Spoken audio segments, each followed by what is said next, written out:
632 po ang na-hire namin. Ang umalis po, 490. So barely meron lang kami positive na 142. And last year, we hired 545. Ang separation naman po is 465. Mostly of the separation po is optional. So meron po kaming 1,091 for 5 years, and they are preparing really for optional because of the reason during our exit interview, because of the reason to be because of health reason, and also they would like to be with their family. And meron din pong nagta-transfer because yun nga po, medyo mababa ang sweldo sa amin, and they are being offered outside po, like BSP and PAW po. So ito po yung mga newly recruits namin, less than 10 years na na-train namin, but because they got offers na mas malaki po yung sweldo, yung po yung umaalis sa amin po. So, rest assured naman po, Your Honor, that we are conducting substantial efforts po in hiring, in filling up this 4,000. However po, yung pong separation din po talaga, hindi po namin makontrol. But we have strategized right now. One of our activities, it's a regular activity that whenever meron pong yung oath-taking po ng mga CPAs po, meron po kaming booth doon to attract po yung newly grads po. And we have also extension classes naman po sa mga hindi pa CPAs that we are to conduct this year, na pwede po silang mag-aral ng accountancy. And also, we are introducing right now po para to help the regional offices, wherein we are proposing also, under study po ito, to decentralize po yung hiring po up to a certain level po. And the promotion. So Mr. Chair, basically, ang reason po for the high turnover rate is mababa po yung salary. Ganun ba? Isn't it about time na baka dapat itaas nyo yung salary grade ng starting, yung mga bagong pasok, yung mga entry level po? Baka dapat po itaas natin? Yes po, that's one of the factors po na mention ni Chair in the revision of our charter po. We are to request the exemption po sa SSL po kasi we are bound to follow the SSL po. So for example po, Mr. Chair, a CPA na entry level po namin is only salary grade 13. So that is Magkano barely po ang base pay ng 34,000. So you are a CPA. So parang, syempre, when you entered COA and then na-train namin for 2 to 3 years, and somebody offered po like BSP po, pag galing po sa COA talaga, gusto po nila. So syempre po, hindi naman namin mapipigilan, mas higher po ang salary na ino-offer po ng BSP. Siguro nga po, it's about time na itaas nyo na yung salary grade. What does it entail ba para itaas nyo yung salary grade? Exemption po from the law. And ito nga po yung nire-request namin, one of the items po sa revision ng aming charter, which is ongoing right now po. Hindi po kayo, kaya Mr. Chair, the reason why hindi po natin, nagkaroon po utang mga ghost project na nakalusot sa atin. Ano? Because kulang tayo sa tao. That's also one of the factors po, as our chair was kept on emphasizing a while ago. Like citing po sa Bulacan, there is only one audit team leader at saka po yung member po. So dalawa. And Dalawa po for the whole of Bulacan. Okay. Your Honors, idagdag ko lang po. That's for First District Engineering Office of Bulacan. Yung pong First DO of Bulacan consists of 3 legislative districts, 1st, 2nd, and 5th, consisting of 2 cities and 11 municipalities po. Kasama na rin po sa kanilang responsibility ay 8 po na LTO offices in that area. So So DPWH and LTO. yes. Opo, dalawang tao lang po nag-handle niyan, Your Honors. When dapat po what was the anong dapat ang manpower complement for that area? Mr. Sandali lang Chair. po yun. If complete yung hiring nyo. Yung isa.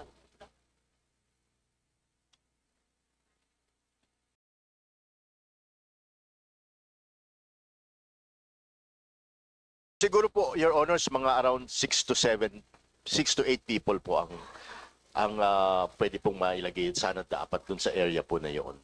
Malaking tulong po yun. But is that enough? Actually, sa totoo po, kulang pa rin, but yun po kasi ang pwedeng malagay based lang dun po sa numbers. Basic How po. do you determine the right number of people? Sa per number area? sa number of auditees po, Your Honor. Number of auditees. Ito po kasi, yung pong DPWH, marami po kasing, 3 legislative districts po ito. So, kulang po talaga ng tao doon sa area. And ano po yan, if 100% po nila, mahihirapan po sila because of the physical distance and they have to travel around Bulacan. And isusulat pa po nila lahat yan, Your Honors. Baka we might need to revisit po The organizational, how we determine the number of auditors for a specific purpose. Yes. Katulad nga po ng sinabi ni Kong Miro Kimbo kanina, noon pong date na sinabi po niya nung araw, nasa 600 bilang po ang transactions. But ngayon po, it's in the trillions already. Yung Kaya pong budget po ng government. Yeah. Thank you, Mr. Chair. Thank you to the COA family. Maraming salamat. Thank you. Maraming salamat po. Thank you. May I call on Representative Julius Vergara.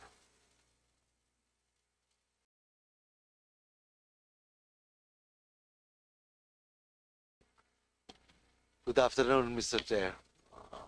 Bago po ako rito at galing po ako sa LGU. 27 years po ako nagsilbi bilang mayor ng Cabanatuan City. So maraming salamat po sa pagkakataon na binigay nyo. From the previous, Mr. Chair, from the previous representation, sana ho yung flood control, hirap na po tayo. Puro yun na lang ang pinag-uusapan. From my end, sana po ay sana ipapil natin, babasahin pa ng todo. So, we should move on. Para sa akin po, sa akin pong esteemed colleague, si Congressman Kimbo, nag-mayor din po siya. At naintindihan po niya yung workings of a mayor. Tatlong question lang po ito. Mabilis lang. Ngayong mas maraming ahensya ng gobyerno ang lumilipat sa digital system at e-governance, ano ang ginagawa ng COA upang i-modernisa ang audit process para palakasin ang digital auditing capacity at magbibigay ng real-time na impormasyon o findings na maaaring makita ng publiko na magiging kapaki-pakinabang. Ito dahil nga yung mga bata ngayon ay very short ang attention ng time span. So, kailangan po tayo, we keep up with the times. Yun lamang po ang unang question. Magandang tanghali po. Magandang tanghali. Ang COA po, meron pong 10-point agenda na nasimulan ho namin noong taong 2023. At kasama ho dito yung kabuuan ng programa para sa digitalization. Kasama ho dito ang e-audit. And malaking bagay ho dito, pag titingin ho rin namin ang mga proseso. Marami hong mga nagsisimula ho ng mga sistema na tumatalon ho kagad sa sistema. ang ginagawa ko ng COA ngayon, tinitingnan na ho namin yung proseso namin, kung ano yung pwedeng mapaiksi o ma-streamline bago ho namin maitalon ko kagad sa tinatawag naming digital processes of financial transactions. Um, for the information of the body po, we are reviewing actually the government accounting manual. Itong manual ho na to, medyo may katandaan na rin po. At pag nabago ho namin, maaayos ho namin yung pag-accounting. Pero kinikilala po rin namin yung batas ng ease of doing business. Marami rin ho kami tinitingnan ng electronic payment, electronic invoicing. At na-mention din po kanina yung aming document management system will become part of the entire ICT digitalization work po natin. So, yung programa ho ng COA, nagsisimula na ho kami 2 years back at papunta ho kami sa mas malaking programa na isa-adot din ho namin na magkano yung kakailanganin kung buong buo ho rin namin gagawin. Pero habang wala pa yon, ang ginagawa ho namin, we do what we can. We go for the low-lying fruits po. And we try to quickly adapt to innovation. Ang latest na issue po namin was on electronic payments. Tinatanggal ho natin unti-unti yung hanapan na ng resibo. So if the electronic payments is the in thing, then COA will adopt. Ang ginagawa lang po namin ay sinisiguro lang po namin yung internal controls are still in. So pag-adapt po namin, kasama rin po ang controls. Salamat po. So, maraming salamat po. Sana po mapadali natin ng konti at yung mga bata po nga kasi iba na po yung Gen Z at masyadong mabilis ang kanilang kaisipan. I am very fortunate na may anak pa akong 26 anyos kaya nakaka-connect pa ako. So, ang pangalawang question lamang po ay, kumisan po, bibigyan ko na po kayo ng diretsang halimbawa dahil ako po ay galing sa LGU. Madalas na lumalabas ang problema na hindi pagkakatugma ng interpretasyon ng mga polisiya at guidelines ng CO at iba pang ahensya ng COA. Halimbawa, pinapayagan ng DBM ang isang disbursement, ngunit kino-question naman ito ng COA. Gaya sa interpretasyon, ito ho, konkretong halimbawa, DOH at saka DBM circular. Ano po? So, Joint Memorandum Circular number 2021-001. Nagkaroon ng mga magkasalungat na interpretasyon ang DBM at sa COA tungkol sa paggamit ng General Fund at Trust Fund. Yun po ang mga constructive lang naman pong para sa akin. Sana po iisa lang yung stand. So, ano po ang ginagawa ng tanggapan? Ang aking pong suggestion lamang po, ako po ay natutuwa na kayo inarian. Ang karanasan po nyo, Chairman Cordoba, ay hindi matatawaran. Tulad po nyo ako, 1998 po ako nagsimula sa ako po yung nagsimula sa gobyerno ng napakatagal. From Corazon Aquino time sa National, Pangulong Corazon Aquino, and then ako'y nag-local at naintindihan ko po ang national, naintindihan ko po ang local. So, I commend you, sir. So, sa pangwakas na question po, may datos pong pinalabas ang COA tungkol sa Region 3. Kaya, ito pong datos na to, quarry revenue. Ayan po yung datos 2022-2023. Luba pong katakataka doon sa aming rehiyon na ang Pampanga, Zambales, Tarlac, Bataan, Aurora, Bulacan. Ako po yung tiga Nueva Ecija.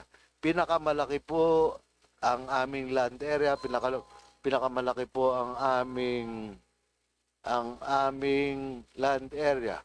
Pinakamalaki po ang aming quarry sites. Ang deklarasyon po na kinikita lang ng aming lalawigan ay napakaliit.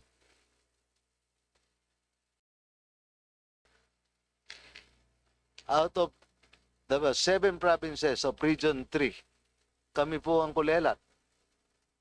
Ano po kaya ang ginagawa ng COA? Kaya nga huro sa aking pananalita, madaling makita sa COA reports, kumisan ang bilyong-bilyong unliquidated cash advances at questionabling paggastos. Ngunit madalas mahina ang pagpapatupad ng accountability. Yan po kitang-kita na ho rin. Paano hong nangyari yun? So, yun po ang akin. So, buhay talaga. Hirap. Medyo mababa nga po yan, Your Honors. We will... Sobrang baba po. Opo. Parang isang karamatilya lang ang nag-o-quarry sa amin. Papatignan po namin yan sa aming... I think local government po ata ang may jurisdiction. Ang lalawigan po ang probinsya. So papatignan po namin sa sa auditor po namin sa probinsya ng Nueva Ecija kung bakit po ganyan po ang kababa lang. Sobra na po ako sa oras. Hayaan lang po nyo kung pumunta sa inyo para kumamay. Yes. At maintindihan po nyo yung nangyayari. Hirap po ng buhay talaga. Maraming salamat. Hay buhay. Hay nako. Hirap.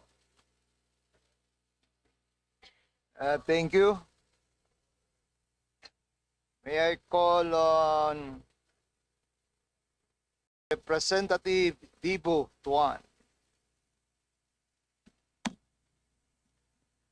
Good afternoon, Chair. Of course, ang mga pamilya natin sa Commission and Audit. And I am so glad also to see all of your families here in the national level. And I do hope siguro yung mga sa regional level nandito rin sila. Especially yung Region 12 namin nandito rin. No? But then again, I'd like to take this opportunity. No? Alam ko kanina pa bugbog na yung mga tanong sa inyo. No? But then again, gusto ko naman mag-explore doon sa beauty ng Commission and Audit. The other side na naman tayo. Well, pasensya na Chairman since bago po tayo dito sa Congress at bago na rin po yung district natin. And medyo naguguluhan din tayo because I wasn't expect na ito yung madatnan natin dito sa Congress. No? Lalong-lalo na sa mga problema na hinarap natin ngayon. No? This was discussed earlier at more than 3 weeks na ata ito. No?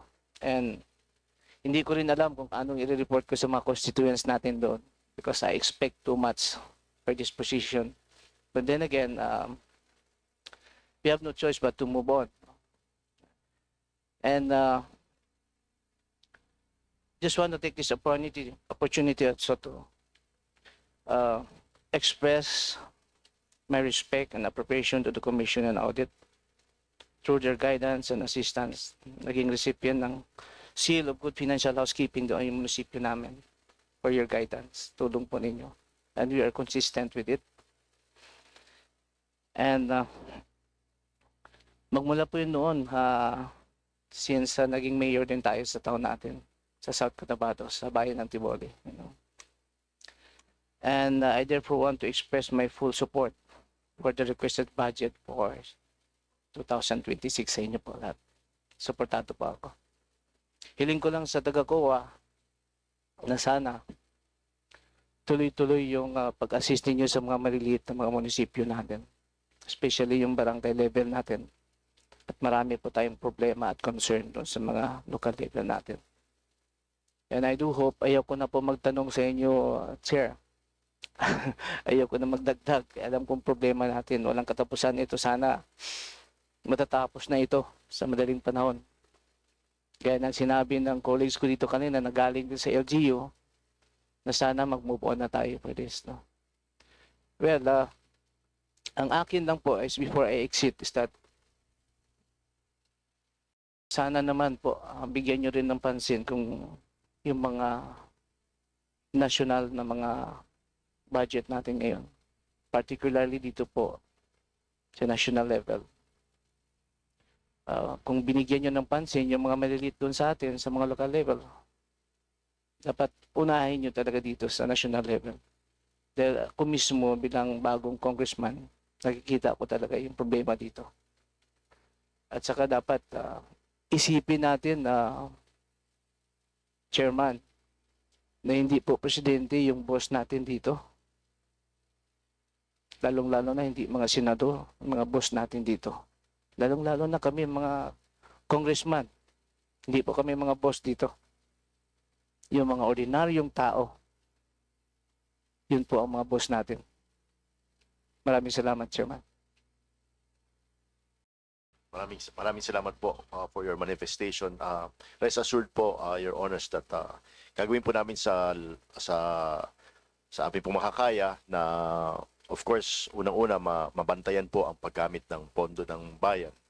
And dito naman po sa flood control projects na issues, makikita po ninyo, every week po ay magpa-file po kami ng cases against po sa mga may sala. Maraming salamat. Thank you. May I call on Vice Chair Imelda Dimapur. Thank you, Mr. Chair. Magandang tanghali po sa ating Commission on Audit family. It's just a clarification. And I mentioned this already nung nagkita po tayo last year. Ang probinsya po ng Lanao del Norte, for the information of COA, we provided 4 na personnel that is paid by the provincial government. We provided an office. Libre tubig, libre kuryente. And also we provided vehicle. Last year, binili ko na naman sila ng bago dahil luma na yung binili ko. I was governor 2016 and my term ended last June. So nasali na naman sila sa procurement namin ng vehicle dahil luma na. In fact, hindi pa siya na-insured. Yung COA needs a vehicle. I told them na hindi pa pwede ibiyahe dahil hindi pa insured. And they have, she has an important meeting in Davao. So nagpursige po. So sabi ko, okay, paggamit mo na. Sad to say, pag uwi niya siguro napagod yung driver, na aksidente. Badly damaged po the Innova. So the provincial government has to pay for that repair. And ito po'y clarification lang. Ang gusto ko lang marinig po sa inyo. I mentioned this already nung nagkita po tayo. Ano po ba ang trabaho ng supervising ng provincial auditor ng probinsya? Dahil ang mga sangguniang panlalawigan are complaining that there are some municipalities in my province na hindi pa approve yung kanilang AIP, nag-implement na ng kanilang mga projects. And when I ask COA about this, discuss this and inquire, verify from the municipal auditor, ang sabi po kasi ng provincial COA, hindi daw sila nakikialam sa munisipyo dahil may mga auditor naman po daw ang mga munisipyo. Hindi po ba yung supervising yun ang titingin sa mga discrepancies ng mga munisipyo?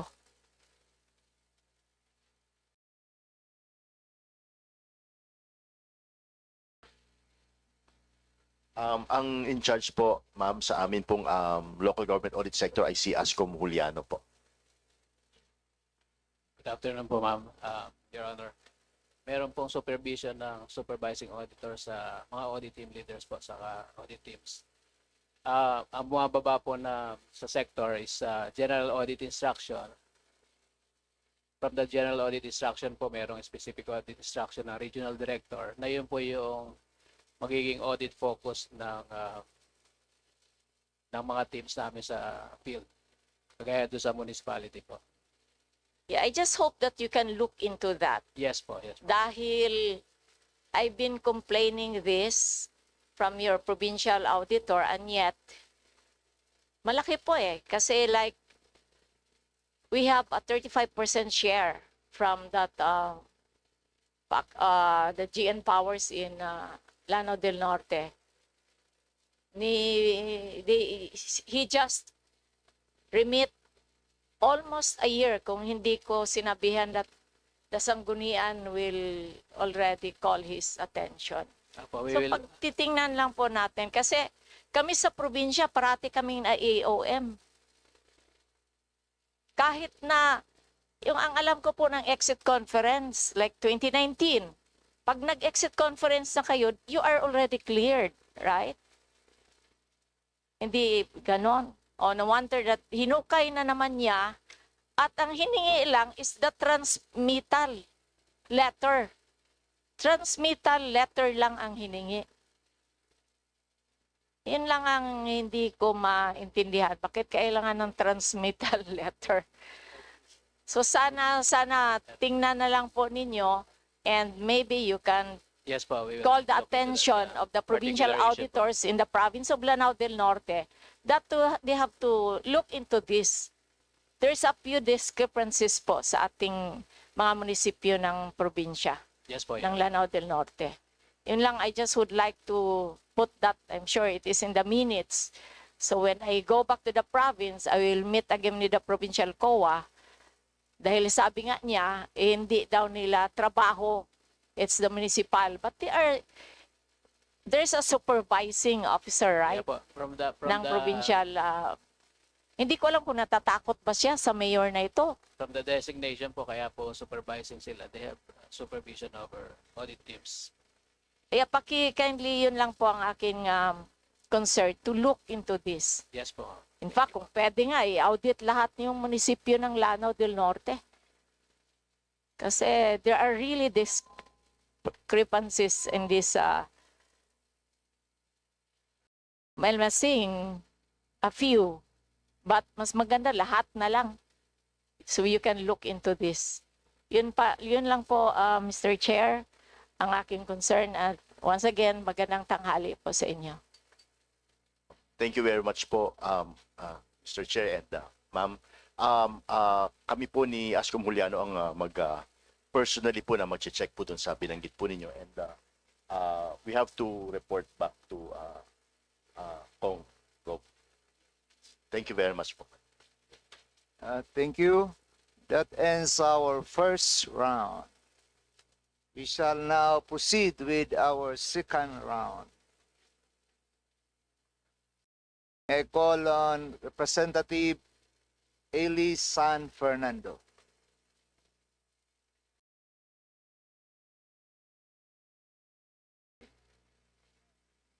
May I call on Representative Antonio Tino.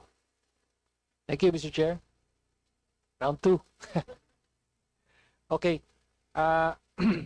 Una, Mr. Chair,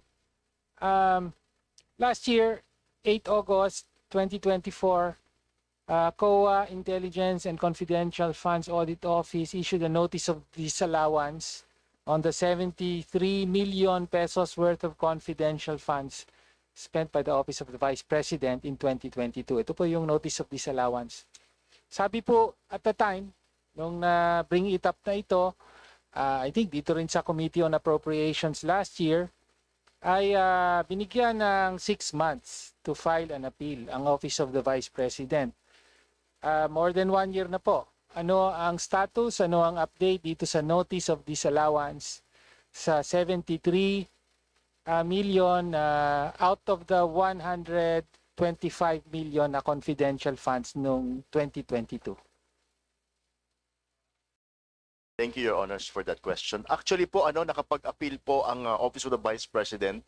I think that was February. So within the 6-month period. So it's still pending naman po sa amin. Nasa CP proper na po ito.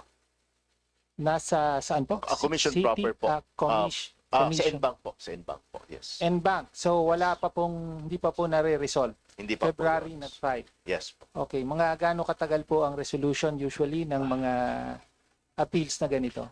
I think we'll finish po in a few months. Matatapos naman po namin ito. Your Honors. In a few months, ha? Apo. Okay. Di ba matagal yon?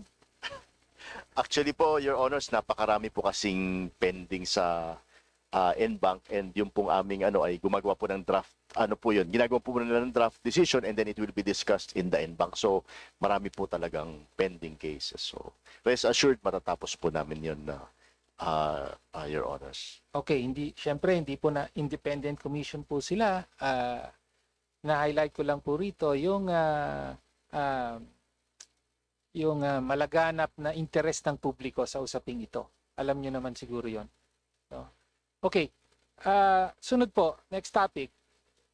Actually, Mr. Chair, meron kaming mga hininging mga dokumento sa isang sulat sa inyo na natanggap nyo officially, no? Documents related to the matter of confidential funds. Do you acknowledge receipt of this request? And what is the status of our request for document? Sandali lang po, si Ascom Bless po ang sasagot.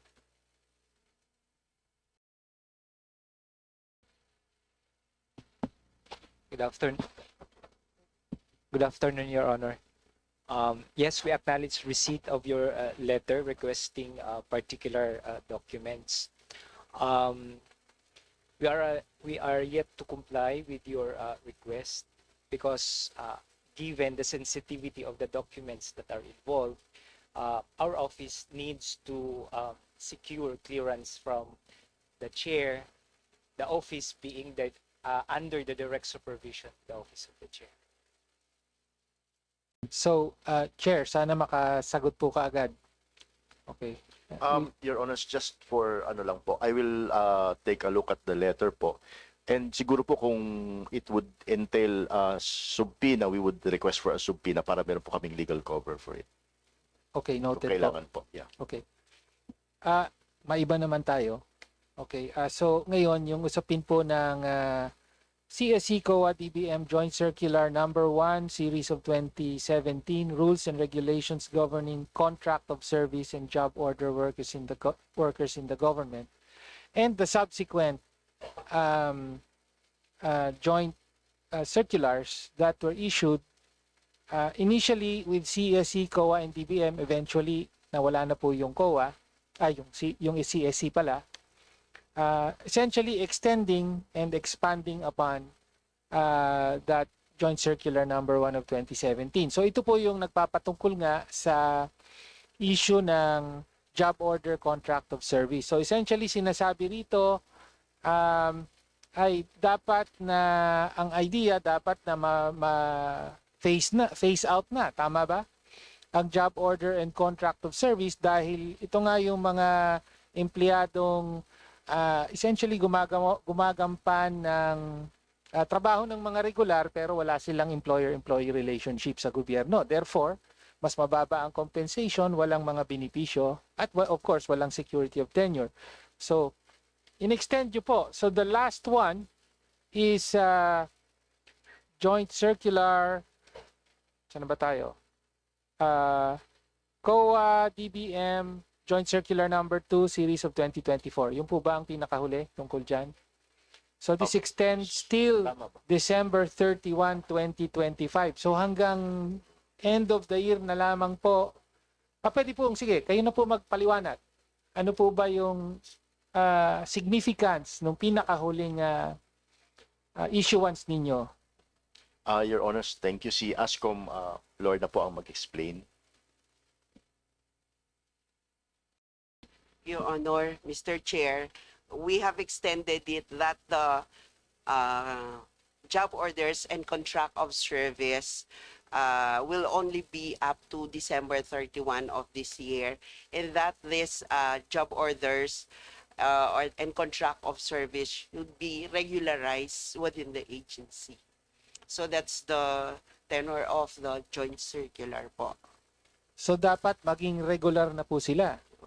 So sa buong gobyerno po merong 939,771 na job order and contract of service, almost 1 million. This is only as of June 30, 2024. Yeah po. No? So dapat ma-regular na sila by end of year. Otherwise, wala na po silang trabaho. Tama po 'yon. Ganun po. If they are qualified po, Your Honor. Okay. If they are qualified. Okay. Ngayon, of course, so marami pong pangamba dyan, pero mas nakadepende na yan sa mga ahensya ng gobyerno. Ang tanong, meron bang available na almost 1 million items para ma-accommodate sila? Mukhang wala po. So may problema tayo ngayon ng possible malawakang tanggalan na magaganap. No? Okay. So kailangan pong ma-address din ito. Ngayon, pero ang ibig po ba sabihin nito, i-extend nyo pa po ba? Kasi dati, ganun, nag-extend kayo palagi. Ilang taon na pong ini-extend dito. I-extend pa po ba ito? Your Honors, ano po, you have a good point there po na yung pong mga wala ng trabaho. So we'll coordinate po with DBM. Tama-tama po kapag kailangan po extend, we will do that po. Okay, kapag kailangan extend. Of course, ang gusto natin talaga ma-regular. Yes, opo. No, Yun nga okay. lang pong ano. Pero kung kinakailangan ma-extend. Now, in particular, sa almost 1 million, ang pinakamalaking bulto po ay sa mga LGU. 679,427. No? Una muna, clarification po. Itong joint circular po ba na ito, does it also cover LGUs or just national government agencies? Kasi may mga prescriptions po rito. Yung compensation, kailangan katumbas ng regular.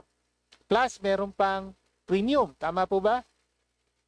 And so on. So, yes. Your Honor, it is only for the constitutional bodies, NGAs, GOCCs po, and state and universities and colleges po.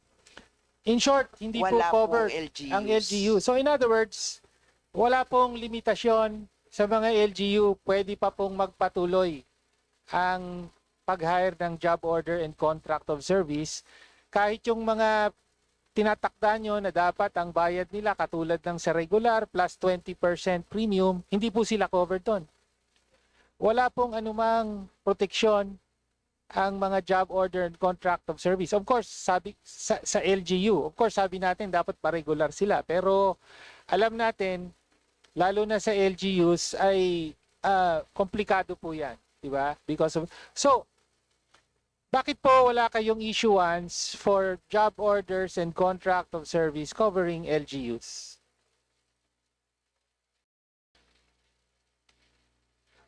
Your Honors, I think dahil po kasi ang DBM only covers the national agencies, yun pong mga LGUs ay based on their own ano po yan, sources of revenue po nila. Gayon pa man, merong mga may lalabas na guidelines kahit ang DBM covering local government units. Hindi po ba? Sige nga. Tapos ang mga audit nyo, di ba kasama rin naman ang mga Yes. LGU? Kasama po. Okay, Kasama. so ang sinasabi nyo ba, wala kayong autoridad na mag-issue I ng think mga nakatungkol dun guidelines sa- on job order and contract of service for LGUs? Is that what you're saying? I think, Your Honors, yung ibig ko pong sabihin, kaya po siguro wala po dyan. Oo. Because yun pong funds po kasi ay yung LGU funds po ang ginagamit sa LGU job orders. Sasabihin din naman ng mga LGU, pag tanungin natin, bakit ang baba ng binabayad nyo sa JOCOS, job order, Gagamitin sasabihin nila, may mga COA regulation, mako-COA kami. Kung gusto itong dadagdagan namin. Hindi po ba ganun? Yes, Your Honors. I Oh. think insofar as the amounts are concerned, yun po yung sa amin. But yung pong source of funds, kaya po siguro wala po dyan sa joint circular is because of the yung pong source of funds po nga coming from LGUs. Mr. Chair, alam ko time na po. So, ang nilig po natin sa COA at DBM With na tignan at Yes. mag-issue ng katumbas na guidelines katulad nung Joint Circular number 1 na ang kino-cover lang ay yung national government agencies. Dapat meron din ganun dahil For LGUs. tanggapin natin no yung mga job order and contract of service sa LGUs hindi mawawala overnight ito. No, so kung hindi mareregular, gusto nating maregular, pero kung hindi, dagdagan naman natin, bigyan natin ng proteksyon kahit papano at dagdag na kompensasyon o benepisyo. So, tingin ko po nasa kapangyarihan po yan ng COA at DBM. So, do we have that commitment that you will do something about this? We agree, Your Honors, and we will coordinate with the DBM on this matter po. We will set a meeting with them right away po. Thank you. And we will report to you. Yes. Thank Sana may update po bago mag-plenaryo. Yes, sir. Thank Salamat. you. Thank you, Mr. Chair. Thank you. May I call on Deputy Minority Leader Sergio Dago. Thank you once again, Mr. Chair. Good afternoon, everyone. Hinintay ko talaga kahit nagalit na yung asawa ko. Kasi these are very important recommendations, no? Alam niyo po, ulitin ko, I would just like to reiterate, yung sa sitio electrification subsidy, napakahigpit po yung sana ma-adapt to doon sa mga big ticket projects. Do we have DBM here, Mr. Chair? May DBM ba tayo?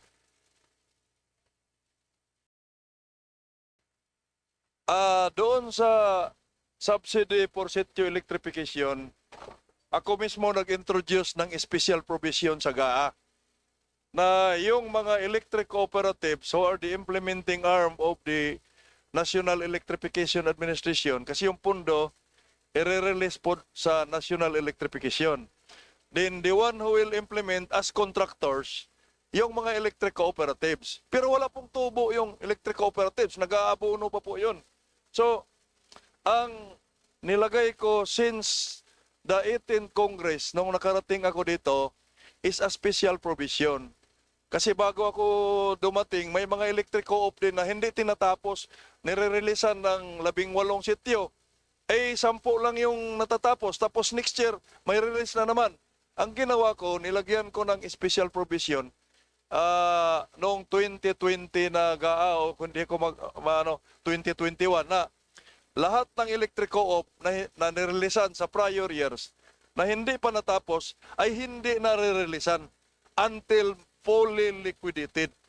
So yan po yung hinihiling ko sa DBM na kasi kakaunti yung tao nila kulang. Baka naman po pwedeng may recommend nyo sa House na lahat ng mga district engineering office na may red flag na sa post-audit nung prior years ay hindi sila releasean ng mga big ticket projects para maobliga, maalarma yung kuwa na tingnan ulit yon instead of release ng release, mga ghost na pala.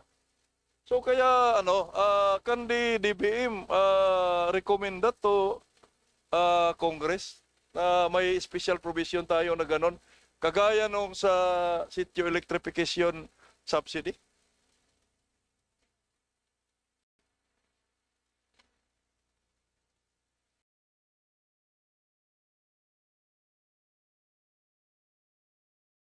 Do we have anyone from DBM?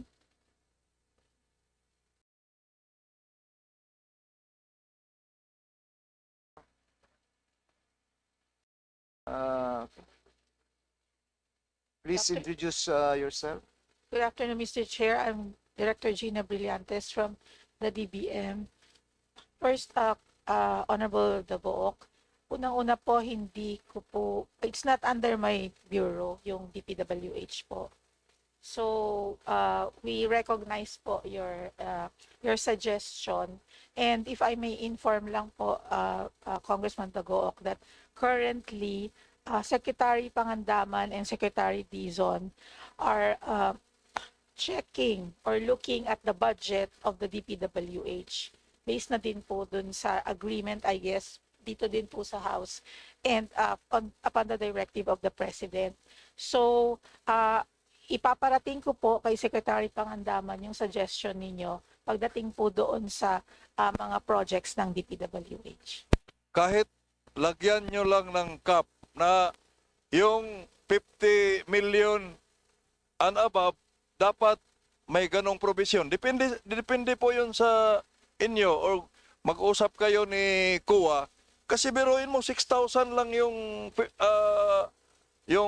field personnel nila sa audit. 6,000 lang. So, very effective to. Kasi ginawa nga natin ng revision, hindi siguro ikaw yung in charge sa NIA, ginawa natin ng provision, nag-revise tayo ng special provision sa 2025 GAA. Kasi kawawa naman po yung mga target beneficiaries na households na hindi marilisan yung electric co-op nila dahil hindi nakaliquidate. So ang ginawa natin, nilagyan natin ng isang sentence na kung hindi ito makaliquidate ang co-op na to, para hindi ma-deprive yung target beneficiaries na mailawan, yung neighboring electric co-op. In this case, no, ang neighboring district engineering office ang mag-implement. We can do that. The same eh.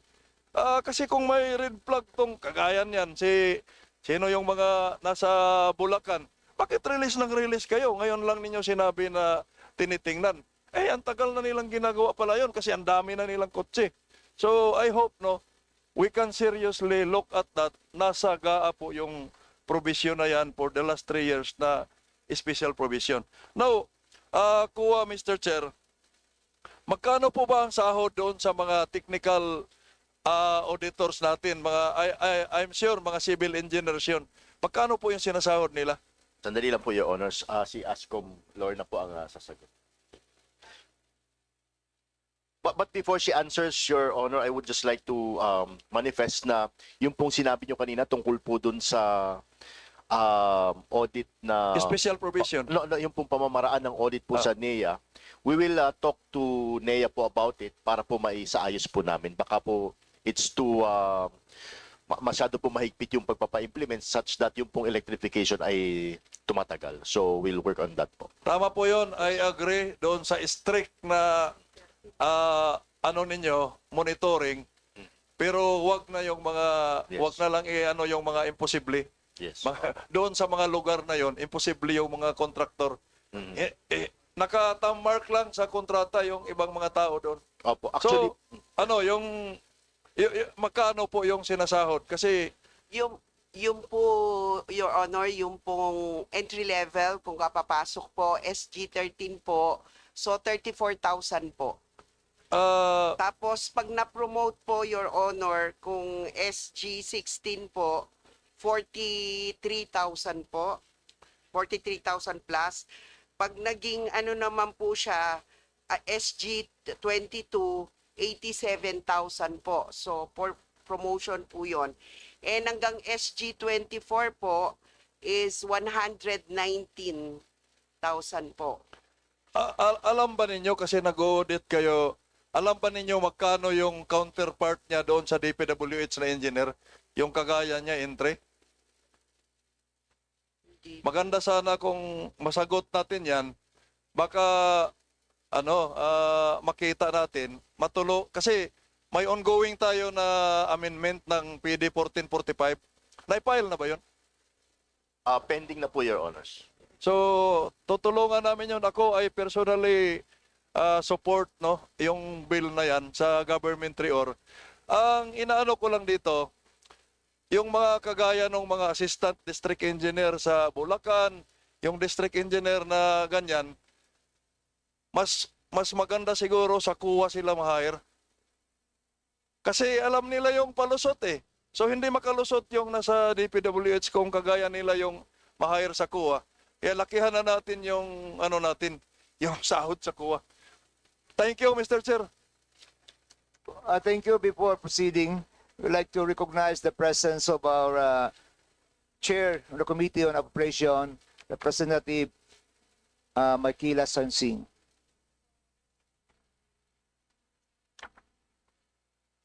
Thank you, Representative Dagook. May I call now on Representative Rene Ko. Thank you, Mr. Chair, at magandang araw po sa atin sa Commission on Audit. Aware po kami na may in-issue po ang inyong ahensya na unqualified opinion to the Office of the Vice President for yung 2024 audit. Pero we are also informed na nagbigay ng 60 days to OVP to issue corrections. Ano po ba yung kailangan i-correct? Sandali lang po, Your Honor. We will check the appropriate auditor.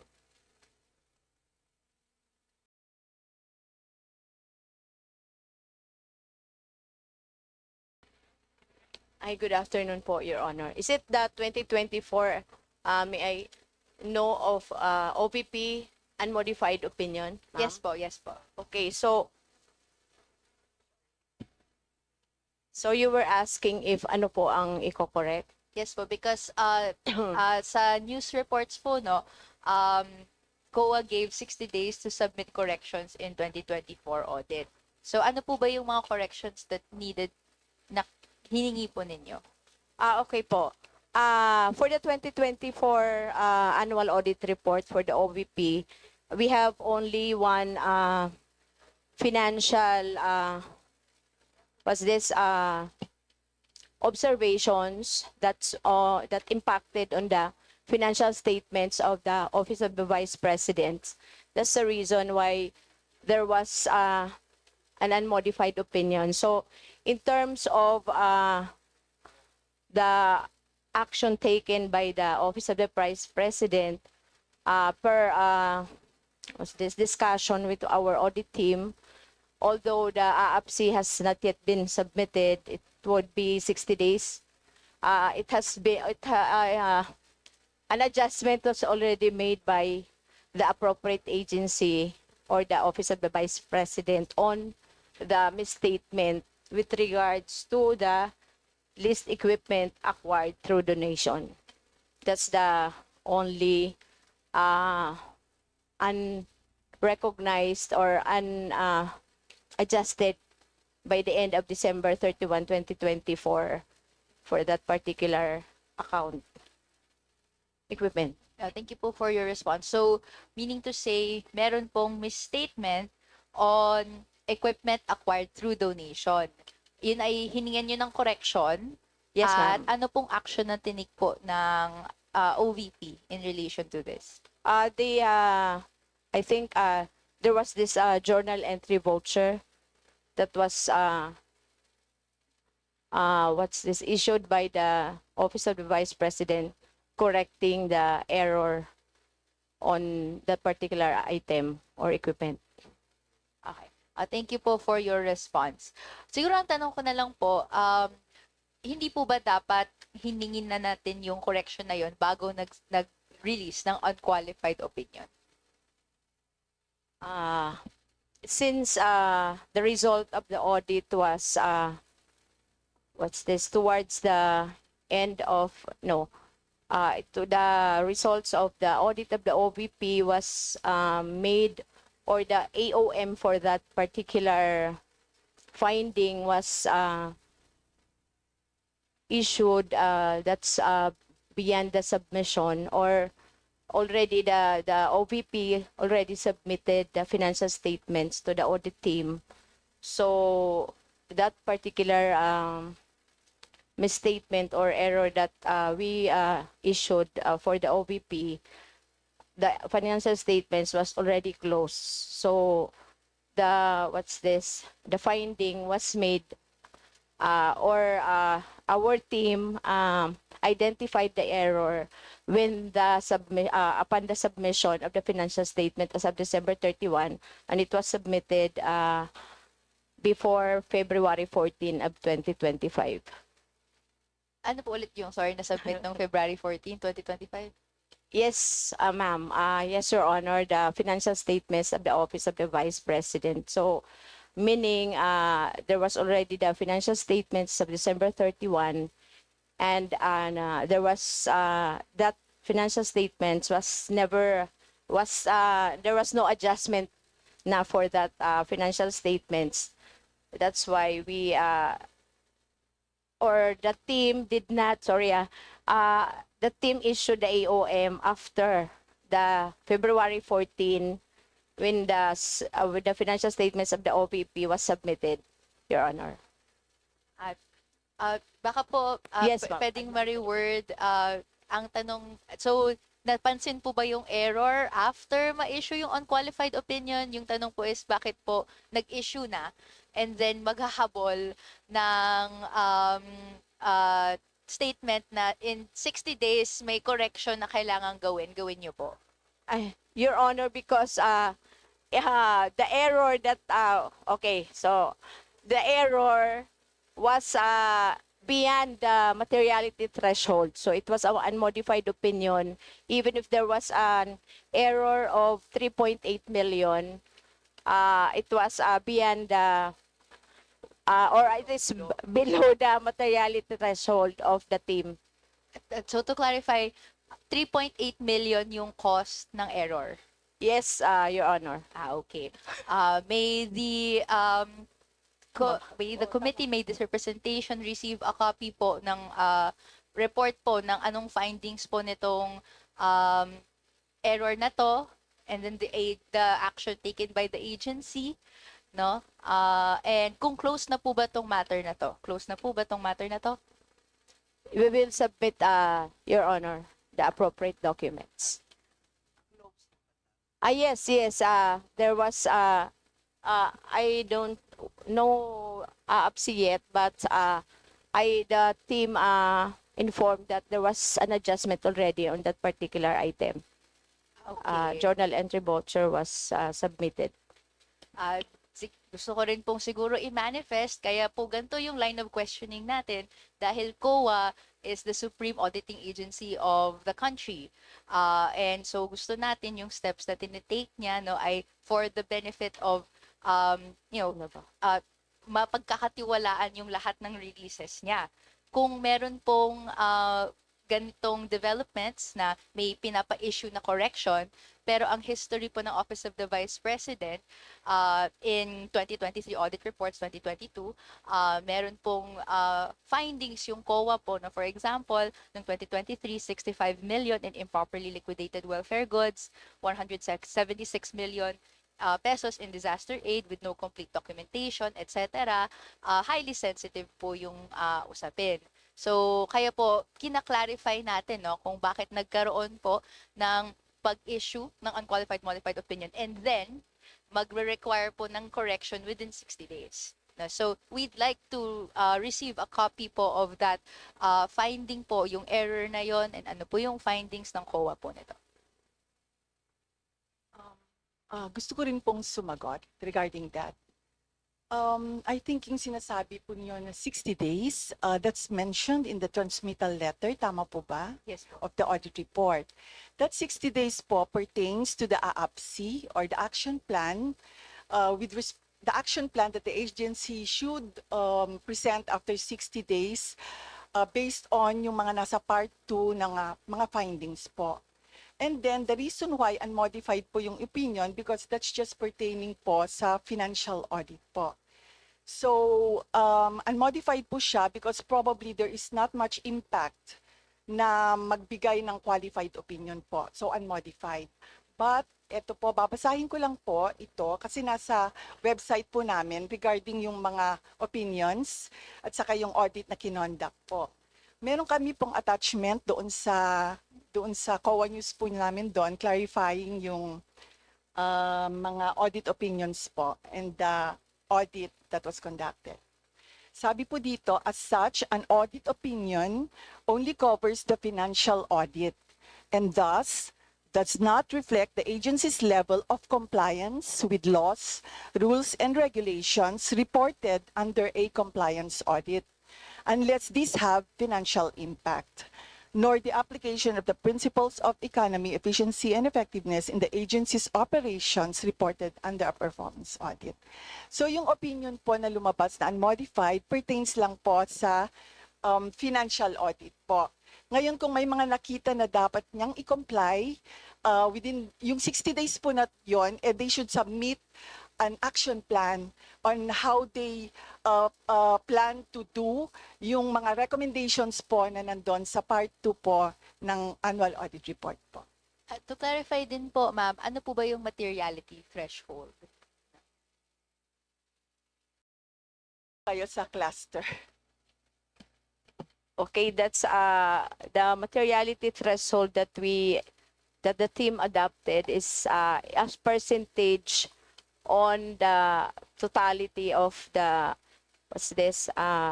the transactions to be audited, meaning that if certain transactions error is within the materiality threshold and below, it would not influence our auditor to issue a modified opinion. It will be within the unqualified opinion. But if it's more than the materiality threshold, so it would influence the opinion of the auditor to issue the totality of the error for the audit of the financial statements of the agency, would influence the auditor to issue a modified opinion or other like disclaimer or adverse opinion for that matter. Sige, so maraming salamat sa clarification. So to clarify, it's percentage of transactions or percentage in terms of pesos ba to? Yes, ma'am. So we have Which one po? a formula Okay, for pero that. which one? Number of transactions or in pesos? Yun. in pesos. Okay. Sige po. Thank you very much. Sa report po, pa-include po yung materiality threshold in pesos, no, na kinonsider po ng team ninyo in auditing it. Yes, Your Honor. Thank you. Siguro, for my last question po, gusto ko lang pong kind of i-address yung elephant in the room. Hindi ko po, parang wala pa pong na itatanong nito dahil po, nag-deliver po si Senator Ping Lacson ng privileged speech, no, detailing yung systemic irregularities in flood control projects. Isa sa mga minention niya is yung Commission on Audit. No, sinasabi po niya, no, na in his breakdown, allegedly 0.5 to 1% of yung kickbacks ay pumupunta to COA personnel. So, ang tanong ko po, paano po ina-address, iniimbestigahan ng COA yung allegations na to of its own personnel being involved in corruption? Ano po ba yung mga specific measures na ginawa nyo to resolve at makita kung saan po napupunta to at kanino to po mapupunta? Regarding that allegation po, Your Honors, yun pong ating fraud audit sa una po na yung Bulacan because that's the epicenter.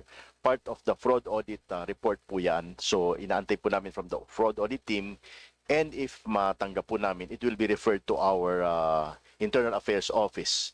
And kung meron po kami nakitang any malfeasance, non-feasance ng ating pong personnel, ay siyempre po ay actionan po natin yan. Doon po sa administrative sa aming office, and kung kailangan pong file ng case sa court as a ombudsman, that's what we'll do po. Part po yun ng fraud audit po. And then yung pong mga naka-assign po doon ay nasa central office na po. They were transferred from the field office to the central office. And so meron pong taga-central office ngayon na nag-iimbestiga daan po sa field. Fraud audit office po. Siguro last manifestation na lang po, Mr. Chair.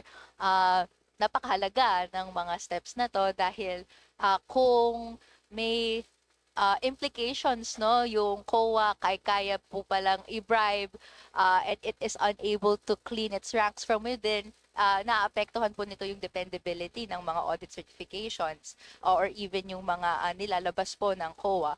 It also diminishes yung overall reputation ng agency. So, we ask po COA to be on top of this, and kung may lumabas po na report in relation doon sa shinare nyo pong findings ng fraud team ninyo or fraud audit team, this representation is highly interested na mabasa po ito at ma-update.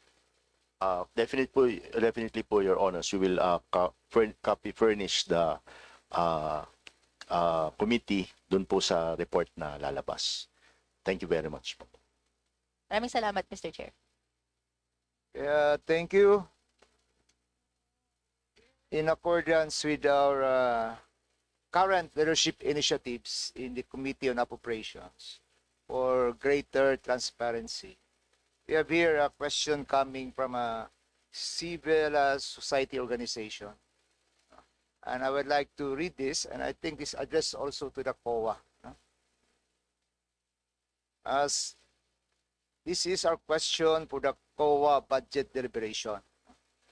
Citizen participatory audit has been recognized as a global best practice in citizen participation in government fiscal accountability by the Open Government Partnership. Unfortunately, allocations for its conduct are not seen in the proposed budget of COA for 2026. Can this be proposed to be allocated an appropriate budget to enable citizen participation in the audit process of critical government programs or projects, such as on flood control and ayuda? In the spirit of good governance, Timothy Salomon, CODE-NGO. Bakit daw hindi sinali yung budget for Your Honors, pertaining to the budget for the citizen participatory audit, it is already included in the government auditing program, specifically in the MOE, because we provided travel allowance as well as the meals. So nandun na po, hindi pwede kasi, di ba may program po yun. So nandun na po siya. And in fact, binibigay naman ng COA yan. Andoon sa MOOE, yung budget for civil society organizations? Yes, sir. Ang ano lang siguro, sir, ay as relayed by the ASCOM sa Baldan, it's 150. So we have to study on the rate, sir, because it's 150 pesos for the transportation allowance. But if it is more than 51 kilometers, mag-apply ang EO 77, di ba? It depends on the location. Like Metro Manila, we have 2,200. Ay, hindi. Part lang kasi transpo. Okay? So maybe we can, for COA, sir, we have to study on the rates, sir. We'll resubmit that part, Your Honors, parang mababa po siya. Siguro, sir, ano lang, sir. So,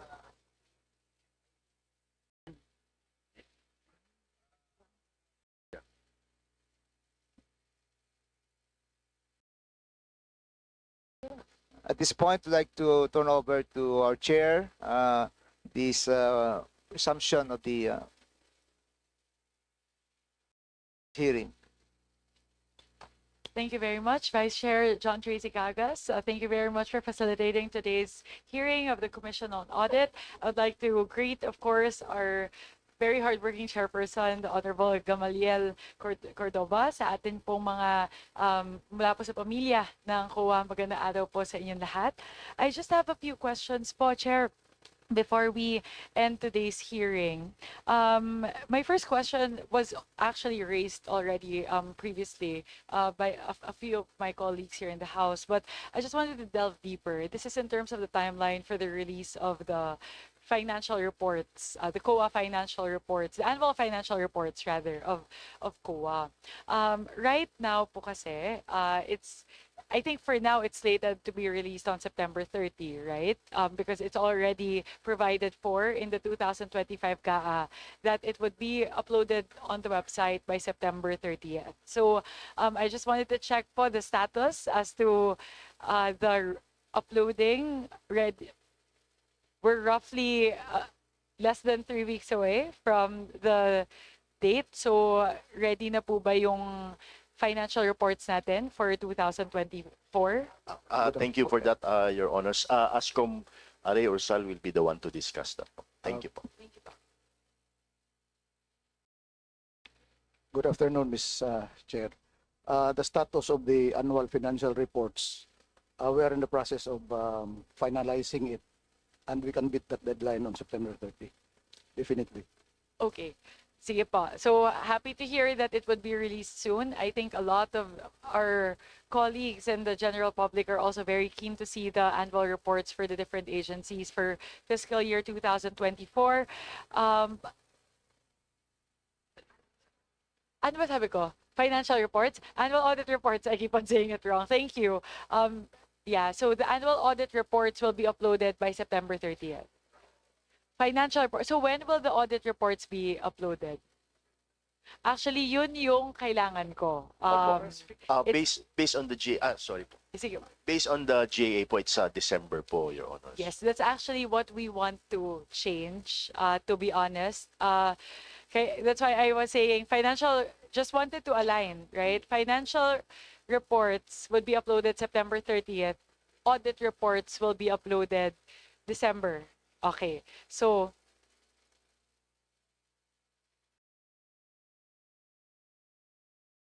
okay, so ganito, I think our main area of concern on the part of the House is we really do need the audit reports as an input to our budget deliberations, because that would have to feed into the consideration as to whether or not to fund particular programs. So, yun po siguro yung gusto naming maintindihan on the part of the COA. Of course, for us to be able to impose this on the next fiscal year, we also need to understand the internal timelines of COA as to the preparation of the annual audit reports. Kasi on our part, if you were to ask us, we would prefer to receive these audit reports by July, at the end of July at the latest, just so by the time we start committee deliberations on the Committee on Appropriations, we already have the audit reports that could serve as a basis for a lot of the deliberation. So we just want to understand po on the part of COA whether that's a possibility, that the annual audit reports for the prior year would already be furnished to the public, actually, not just to the Committee on Appropriations by end of July. Go ahead po, Ascom. Thank you very much po. Yes, Madam Chair, in yesterday's pre-briefing with your Vice Chair, we committed to submit the e-copies of the annual audit reports, consolidated annual audit reports, last night. So I think everybody emailed it, in as far as my sector is concerned, the national government audit sector, and I think even the local government and the corporate government sector. And today, since we had to print 2 copies each agency, as promised also and committed yesterday, I think all the directors here brought their 2 copies each of those reports, annual audit reports. Of course, we have to put some watermark just for the purpose of the budget hearings po. Thank you very much po, Assistant Commissioner. However, as much as we appreciate the timeline that you're able to furnish it to us before the September, that's the annual audit reports that's slated to be released in December. So instead of December, naibigay nyo po kahapon. Yes, for the committee. Kay Vice Chair Cagas and here to the committee today. We emailed the soft copies last night, and this morning, since it was tedious to run or to print all those reports, like in my sector, we have like more than 202 agencies. So the directors brought the copies today. Opo. And when do we expect all of these documents to be uploaded for the general public's consumption? Your Honors, do you want us to comply with the GA or? Opo. if we Actually, sa amin,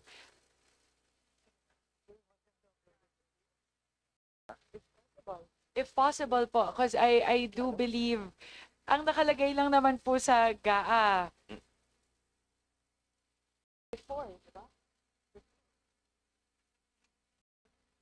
before the end of the year. So if my interpretation is that we wouldn't be going against that special provision anyways if we're able to upload it before December 31st. So, alam ko po marami po sa ating mga kababayan yung gusto na rin talagang makita yung audit reports ng COA, lalo na po, in light of the recent development. So, kung maaari po na ma-upload natin, binasa naman po namin sa special provision natin na before the end of the year. So kahit po i-upload po ngayon, kung handa naman na po yung mga COA audit reports, kung maaari po ma-upload na rin po natin.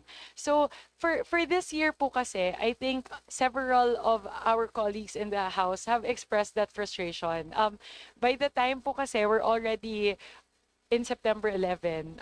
We're in the almost the end of the first month of the committee deliberation. So, ang dami na po kasing dumaan ng mga ahensya ng gobyerno na wala pa po kaming kopya noong audit reports galing po sa COA. So, hindi po namin nagamit na basehan yung audit reports ng COA para po matanong yung mga ahensya kung meron man pong AOM na na-issue o kung ano man, hindi po kasi namin yung nagamit ng basehan ng pagtatanong namin sa kanila. So, perhaps for the next fiscal year, 2026, would it be possible for COA to please upload it by end of July, just so by the time we start the committee deliberations, we already have the COA annual audit reports for 2025?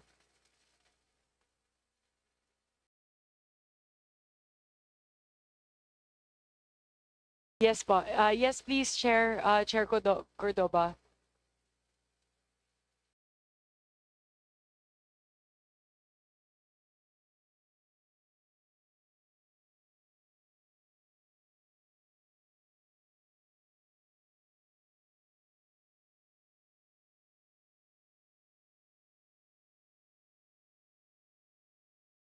Your Honors, okay lang po ba kung mga mid-August matapos po lahat? But as soon as they come, we publish po sa website, pero kuminsan po may delay ng konti. So, complete by August 15 lahat na po yun. Actually po, Your Honors, I think we can say yung end of July, but yun po kasing kuminsan may pahabol eh. So, to give a little leeway to us po, kung pwede po mga first or second week of August. Sa pag-upload po yun. But marami pong mas maaga, Your Honors. How about the uploading po yan, di ba? Uploading yung pinag-uusapan natin. Paano po yung physical copies? Can that come ahead of time? By July? Hindi, only because I'm also looking at the prospective timelines po for the release of the NEP. Okay. Nagkataon lang po kasi for this year, August, Yes. August po na, July August hard 13. Na turn over July yung hard NEP. But there are some years po kasi where in the executive, especially if it's not an election year, the executive is able to turn over the NEP July. to us mid-July, as early as third week of July.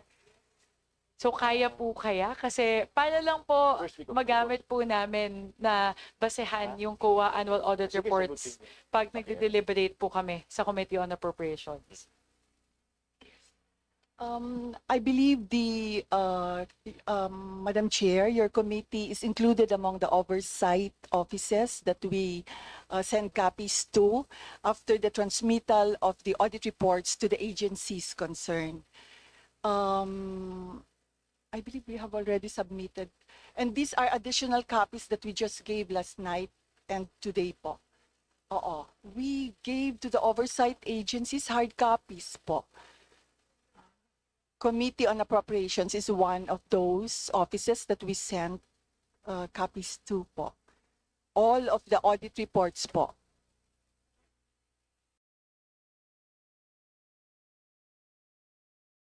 When was the earliest date that you furnished us with a copy? It could be July, first week of July, because there is a deadline on June 30, and those with deadlines July 31, they came in August.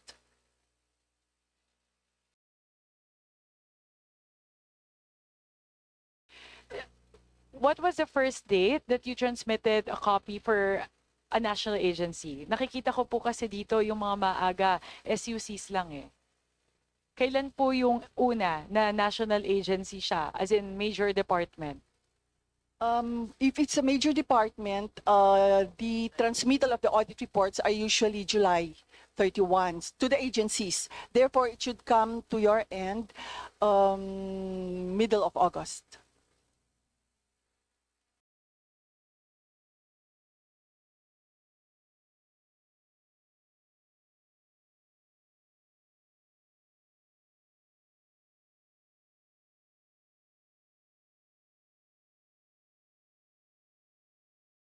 Your Honors, I remember signing po the transmittal letters of many agencies po. The difficulty as well for us kasi, Chair, I think it was transmitted parang piecewise, as in it's not in bulk, and it's also the first ones were, you know, the SUCs, the smaller agencies, which are actually, diba, what we need for APRO would be the major agencies, the national agencies, the departments. Kasi yun po yung talagang kailangan naming busisiin eh. Okay po ba? First week of August will push. As soon as, kasi July 31 po ang deadline. So, sa departments po, so we'll push first week of August po, if that's okay.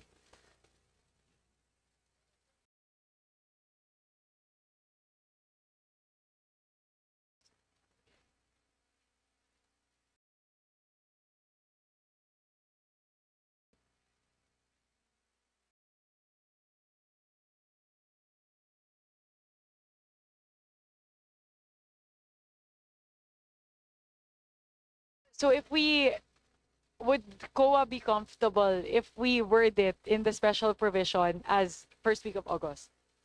End of the first week of August? Yes, yes. Or should we just set a date? Kasi medyo nag-change kasi yung Friday ng August eh. So, Tumatawad po, Your Honors, ng August 15 daw po sana.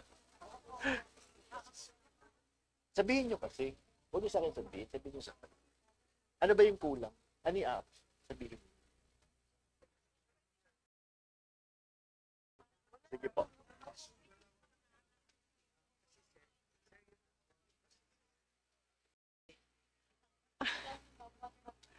May I clarify po? The earlier ones are the SUCs or the small agencies because obviously they're small.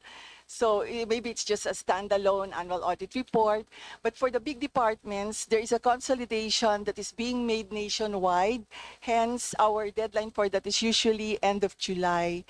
Therefore, oversight agencies will now be given their copies, like if we can have it like 2 weeks later, so up to mid-August.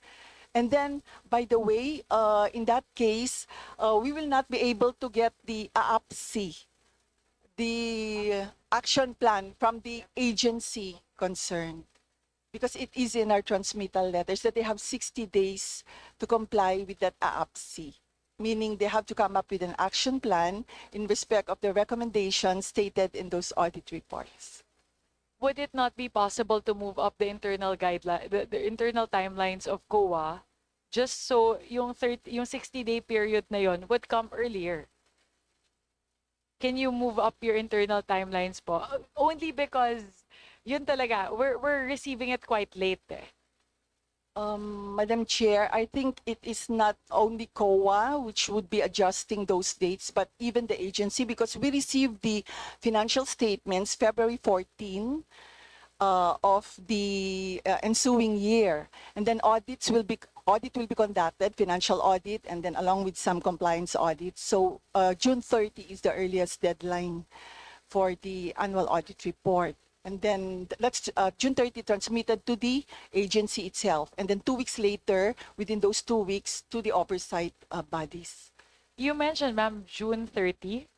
Yes, the small agencies, not the big departments, because those small agencies, either they're standalone or they do not have regional offices nationwide.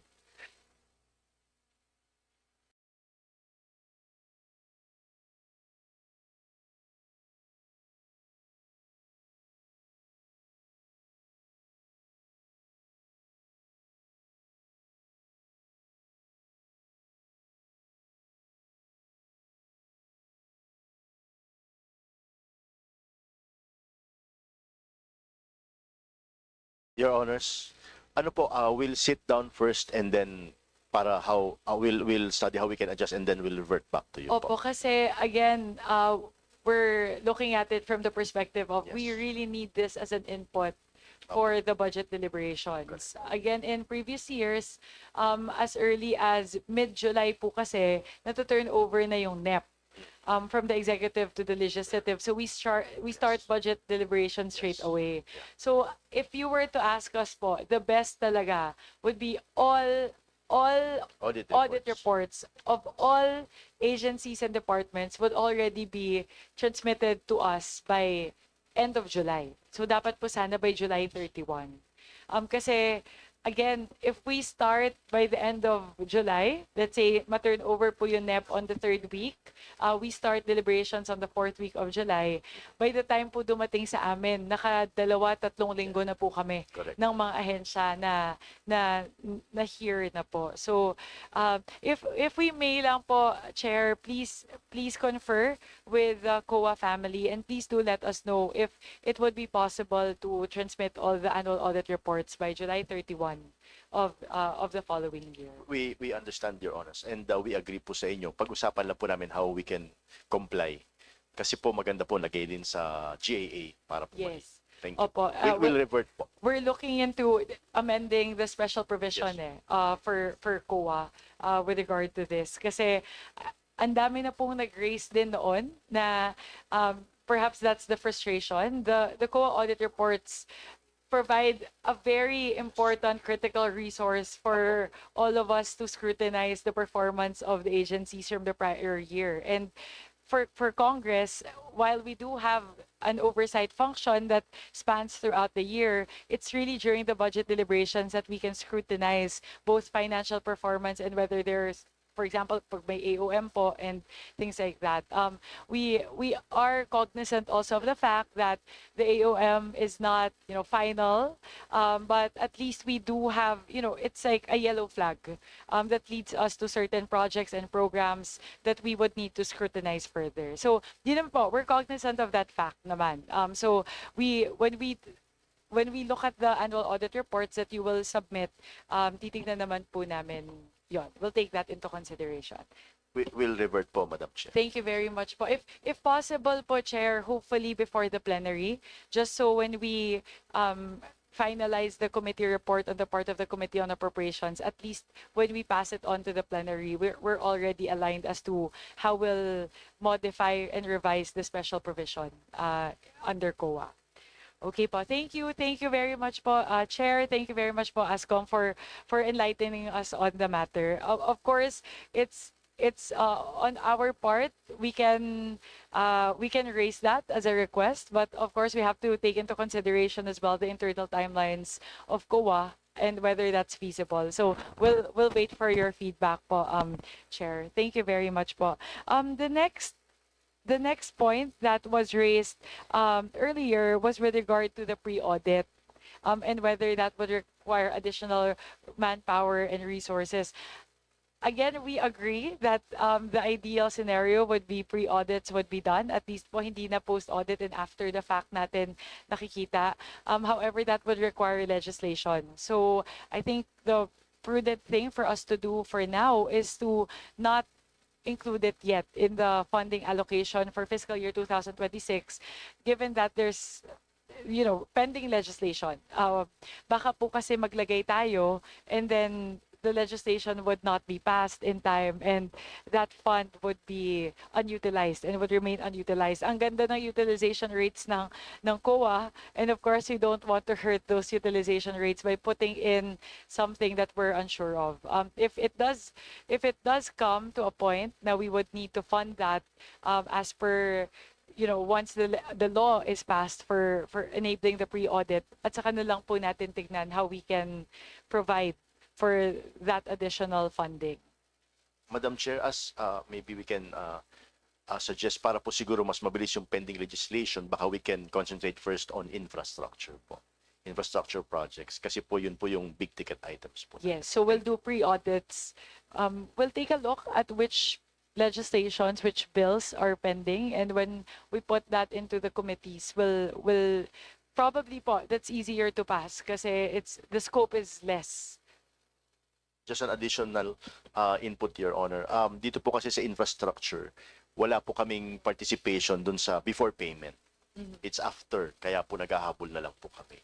If there's a part po dun that we look first before they pay, then that would be a good addition. Even the LGUs po are not even asked to look at it. Apo. Tinanggal po yun before. Okay. Sige po. We'll confer as well po. We'll just check which versions of the pending legislation is there, and then I would check po. And then in terms of digitalization po, this was one of the main requests of COA.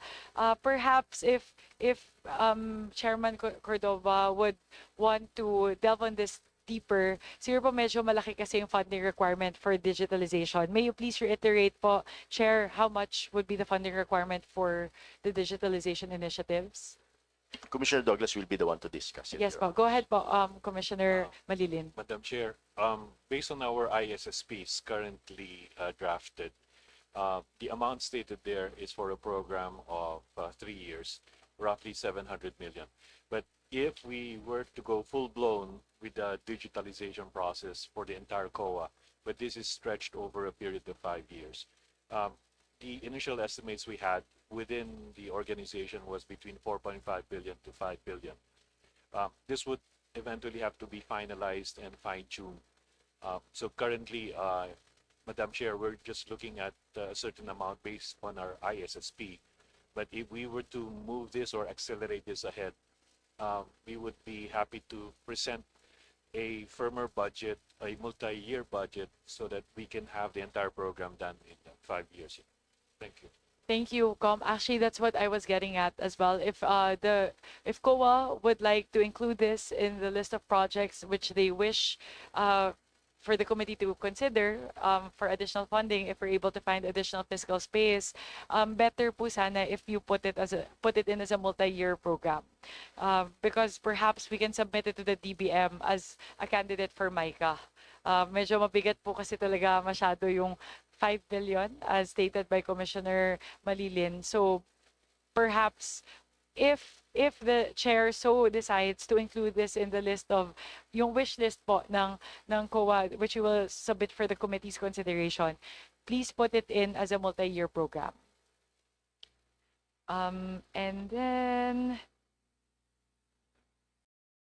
I think that's it for now. Those are my main question lang po talaga is with regard to the timeline for the COA audit reports. I'm a little bit adamant about that, given that for this fiscal year, we've had a little bit of a hard time scrutinizing it from an audit standpoint, scrutinizing the agency's performance from an audit standpoint, performance audit standpoint, financial audit standpoint. So that would be very helpful for us in the deliberations for the next fiscal cycle, so 2027, if we have that for next year, before we start the committee deliberations on the part of APRO. And then yung pre-audit nga po, and then digitalization. Yun lang naman po yung focus ng mga tanong ko. And I think after how many hours? 5 hours? About 5 hours of deliberations, I believe our members have already raised their questions with regard to the budget of the COA. So perhaps I ask this as well, Chair, from the other agencies, especially those that would perform, critical functions in the next year. Alam ko po, marami pong maging additional responsibility yung COA, especially as the President has already talked about the formation of the independent commission, and I'm sure COA would play a big role, either to serve as inputs or kung ano man doon po sa magiging deliberations ng independent commission. So I know that COA has would have an expanded mandate or expanded scope of work for fiscal year 2026. So we want to make sure on the part of the House that you're also provided with the necessary resources to perform your expanded role, expanded mandate for the next year. So I'd like to pose a question po to our chairperson. if there are programs or specific projects that were either unfunded or underfunded in the current NEP, that is a priority, that would be priorities of COA that you would like to put in as an additional request if we're able to find additional fiscal space po. Madam Chair, we already sent our priority list. Although medyo malaki lang, ang ano lang, ang ano lang namin, ay, kasi yung building 2, hindi complete ang ibinigay. So, paano gagawin yun? Yung, like, yung first floor, yung second floor, Office of the Chair and the 2 commissioners, but the Office of the Commission Secretariat and the GAT not considered. In the third floor, yung right side ay consider, yung left ay hindi. Yung ground floor, walang na-consider. So, kailangan, kaya yun ang priority namin yung sa building 2. Kung pwede sana, magkano ba yun? Your Honors, kasi po the reason for that is that our building po kasi is 1970s and 1960s pa po. So, we are retrofitting it but we cannot finish until we are able to transfer to the new building na inaayos po. So, right now po the situation in our office is that nakakalat po yung mga tao sa dormitory, meron pong iba nasa gym, yung iba nasa... Kasi po nga, nag-start na po kami but hindi po namin matapos yung pong retrofitting. Apart from the infra po and the retrofitting, meron pa po bang ibang programs or projects? Yun lang po ang new building. Although we prioritize the building 2. Although the building 1, we had already used the 150. The 150 million supposed to be for building 1 and 2, 75. Hindi naman kasya doon yung ano. So we used the building 1 kasi naumpisahan. So ngayon, next, the request kami for the building 2, although part nga lang din ang naibigay. So, part lang as included in the NEP, yes, right? Okay. So kahit yun lang kasi parang paano mag-work, ay sa akin lang, hindi man ako engineer. Nakikita ko lang kasi. Hindi po patatapos ang parang, like second floor, supposed to be second floor lahat. Yung dalawang offices ang hindi. The Office of the Commission Secretariat and the GAD. And the third floor naman, ang sa legal and the SIPAS, pero yung sa SAO hindi, sa fraud. So parang po siya, parang dinivide po yung allocation. Pero isang building but it's just one building.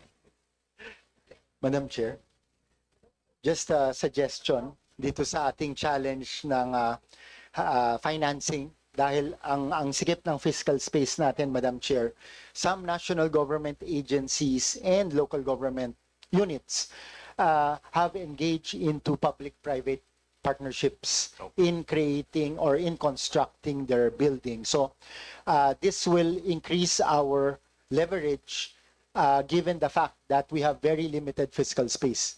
So that can also be considered to be more creative kasi nga ang sikip ng fiscal space natin for the new construction. Ang maganda rito, mas mabilis pa to sa multi-year budgeting. Kasi the private sector will come in and build the whole thing. Hindi na kailangan staggered yung release ng government funds. So, kailangan lang merong way to return the investment of the private sector. Marami na po nag-engage nito na national government agencies. I'm sure si Chair Liel knows about this. Plus, local government units. So, it can be faster and more complete kapag kinonsider to. So, just a suggestion, Madam Chair, something to consider. Salamat po. Thank you. Ano po lang, just in response to that, ito po kasi na-start na po kasi, so parang we will just finish it lang po. Isa, yung pong new na start na po yun. So, kulang na lang po yung kulang. Just to finish the bill. Thank you. Thank you very much po. We'll wait for the request of although you have furnished us with a copy, pero if it's possible po, kasi we have to put that into the consideration of the Budget Amendments Review Subcommittee. So perhaps po, Dalawa po sana, Chair. The first would be the date on what COA can commit for the submission of the annual audit reports. And then the second po would be the request for additional funding for the building, for building 2, if we're able to find ample fiscal space. But again, always subject to the availability of fiscal space. Okay. So I think that's it. After 5 hours of deliberations, it seems like there's no other member who wishes to interpolate the Commission on Audit. And with that, may I solicit a motion from the body? Madam Chair, Yes, Representative Mercado. yeah. Matatapos na ngayon ang ating exit conference. It's not a question but an expression of 100% support to the budget of the Commission on Audit. I therefore move that we terminate the budget hearing on the proposed budget of the Commission on Audit. I so move, Madam Chair. Second. I second. The motion has been duly seconded, and therefore the motion is carried. The budget hearing on the proposed budget of the Commission on Audit for fiscal year 2026 is hereby terminated.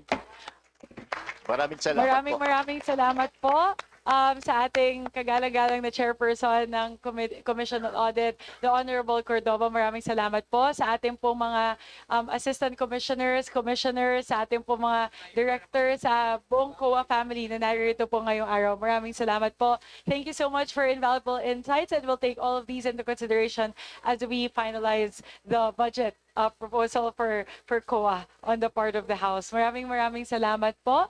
And with that, may I solicit another motion from the body?